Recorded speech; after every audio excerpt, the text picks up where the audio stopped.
Pemerintah Desa Teluk Pakedai 1 melaksanakan kegiatan Musrembangdes dalam rangka penyusunan RKP Desa Teluk Pakedai 1 tahun 2023 dan DU RKP tahun 2024 Kamis tanggal 6 Oktober tahun 2022 di Aula Kantor Desa Teluk Pakedai 1 Kecamatan Teluk Pakedai Kabupaten Kubu Raya. Turut hadir dalam kegiatan tersebut Camat Teluk Pakedai, Dr. Hadus Supriyadi, Babinsa Desa Teluk Pakedai 1 Sertu Herman Aris Susanto, Babin Kamtipmas Desa Teluk Pakedai 1, Bribka Widodo Hermansyah, Kepala Puskesmas Teluk Pakedai Abdullah Asrafi HSB, Kades dan perangkat Desa Teluk Pakedai 1 para Kepala Dusun RW, RT Ketua BPD LPM serta tokoh masyarakat dan unsur kecamatan sebagai fasilitator. Musrenbang Desa adalah forum musyawarah perencanaan tahunan di tingkat desa untuk membahas dan menyepakati usulan kegiatan pembangunan hasil musyawarah dusun. Hasil dari Musrenbang Desa diusulkan di tingkat kecamatan. Kades Teluk Pakedai 1, Edi SH menjelaskan Musrenbang Des ini untuk mendorong partisipasi masyarakat desa dalam menyusun perencanaan pembangunan tahunan di tingkat desa. Kegiatan ini dimulai dengan tahapan penggalian gagasan di tiap-tiap dusun dan hasil penggalian gagasan di tingkat dusun juga turut diikut sertakan sebagai bahan musrenbang di tingkat desa, tutur Edi. Dikatakannya dengan kehadiran Bapak Dr. Handus Supriyadi Camat Teluk Pakedai yang telah memberikan pemahaman dan pemaparan tentang penggunaan DD dan E termasuk hak dan tanggung jawab kepala desa, Edi berharap masyarakat desa Teluk Pakedai 1 bisa memahaminya. Lebih lanjut Edi mengatakan dari beberapa usulan warga desa Teluk Pakedai 1 yang sangat prioritas untuk menunjang perekonomian masyarakat setempat adalah dari usulan Musrembang Desa kita pada hari ini itu mengacu kepada usulan Musdes tingkat desa di mana kita mengusulkan yang prioritaskan khususnya adanya fasilitas pembangunan khususnya lahan pertanian dan perkebunan di mana kita sangat membutuhkan adanya penanggulan dan pintu air serta turap.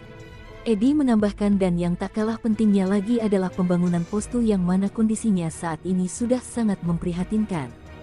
Dikatakannya sudah 2 periode saya menjabat sebagai kepala desa dan setiap musrembang saya selalu mengusulkan namun sampai saat ini belum juga ada respon dari pemerintah daerah Kabupaten Kubu Raya, ujarnya. Karena itu kata Edi sumber dari ekonomi masyarakat kalau lancarnya pertanian perkebunan di situ ekonomi masyarakat akan lebih berkembang dan kedua lagi infrastruktur yang saya utamakan karena kalau kita mengingat dari dana desa itu tidak akan cukup mengcover untuk anggaran pembangunan yang ada di desa ini katanya. Untuk itulah kata Edi kami sangat berharap kepada pemerintah daerah, pemerintah provinsi dan pemerintah pusat untuk dapat memperhatikan dan memprioritaskan program pembangunan di desa kami ini yang telah kami usulkan melalui Musrembang Des pada hari ini pintanya. Kita pada hari ini melaksanakan Musrembang, yaitu Musrembang Des untuk kegiatan tahun 2023. Di mana sebenarnya kegiatan Musrembang ini sebenarnya bagi kami sih udah hampir tiap tahun kegiatan ini. Cuman di dalam usulan Musrembang tidak pernah tercover oleh APBD atau APBN sehingga kita cover melalui dana desa sehingga tidak sesuai dengan target kita di mana APBD terutama usulan kita yaitu turap, dermaga, jalan di mana kita sini hanya bisa kita cover melalui dana desa sementara itu kan pembangunan prioritas untuk masyarakat umum bukan skala desa.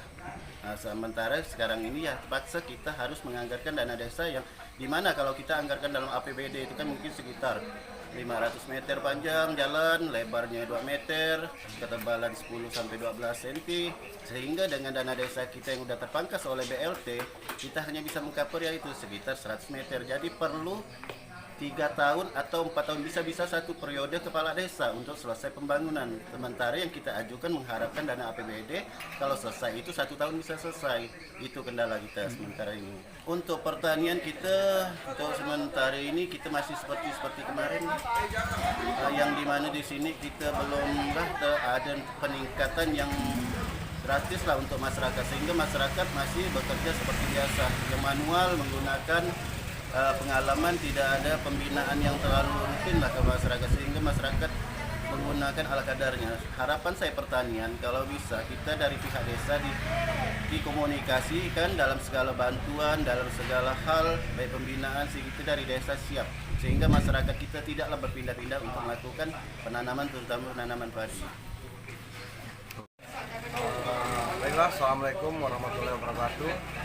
Alhamdulillah program stunting ya pertama-tama masyarakat sudah lebih memahami dan tidak terlampau dalam arti takut bahwasanya anaknya stunting karena stunting itu bukanlah segala-galanya, dan dari beberapa kasus di Teluk Pagedai ada 207 kecamatan Teluk Pagedai, semuanya sudah kita data dan sudah kita masukkan ke dalam program EKPDM, yang mana dari 207 itu akan kita telusuri per desa apakah faktor-faktor mereka stunting itu ada faktor dominan di 3 hal. Pertama, dalam hal sumber daya manusia, apakah pengukurannya salah oleh kader-kader atau petugas kesehatan yang waktu pelaksanaan mereka diukur.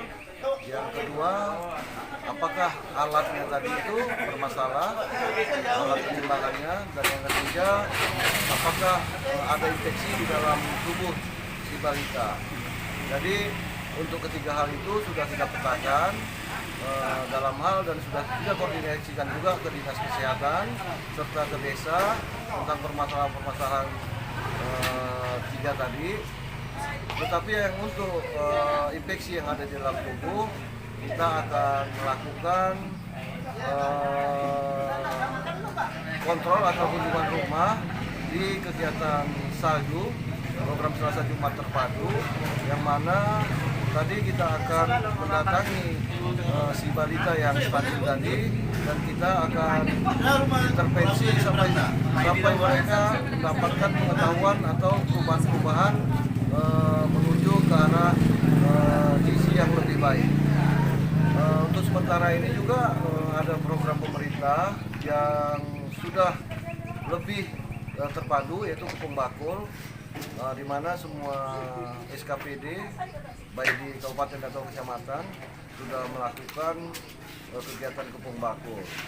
Ada beberapa program yang untuk sampai bulan Desember ini ada pemberian makanan tambahan pangan lokal yang menuju kepada ibu-ibu hamil yang kurang energi kronis, itu akan dipantau sampai selama 3 bulan sampai bulan Desember ini, serta gizi balita yang kurang akan juga mendapat makanan tambahan berbasis pangan lokal. Jadi semua kegiatan penanganan stunting sudah mulai kita lakukan dan sudah mulai terpadu. Mudah-mudahan generasi berikutnya, ibu-ibu hamil baik dari remaja putrinya sudah mendapat pengetahuan stunting, dan akhirnya stunting dapat kita kendalikan sampai 0%. Mungkin itu tanggapan dari saya. Musrembang ini sebetulnya esensinya itu untuk menjaring usulan-usulan rencana pembangunan dari masyarakat. Itu esensinya seperti itu. Jadi menyerap aspirasi dari masyarakat secara langsung dalam rangka kita melaksanakan konsep perencanaan pembangunan secara partisipatif. Itu esensinya, Pak. Nah, terkait dengan keluhan-keluhan bahwa kami Musrembang berkali-kali tapi usulan tidak juga diakomodir. Nah, memang banyak faktor, Pak, yang mempengaruhi, terutama yang saya sampaikan tadi, masalah keterbatasan anggaran dari pemerintah pusat, pemerintah daerah dan sebagainya, apalagi kebijakan-kebijakan yang saat ini kan tentulah masih juga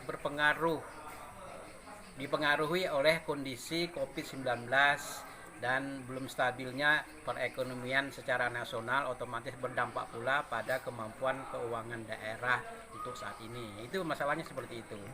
Jadi maksud saya sesuai dengan proses dan mekanisme sesuai dengan ketentuan yang berlaku, kita Musrembang saja sampaikan usulan.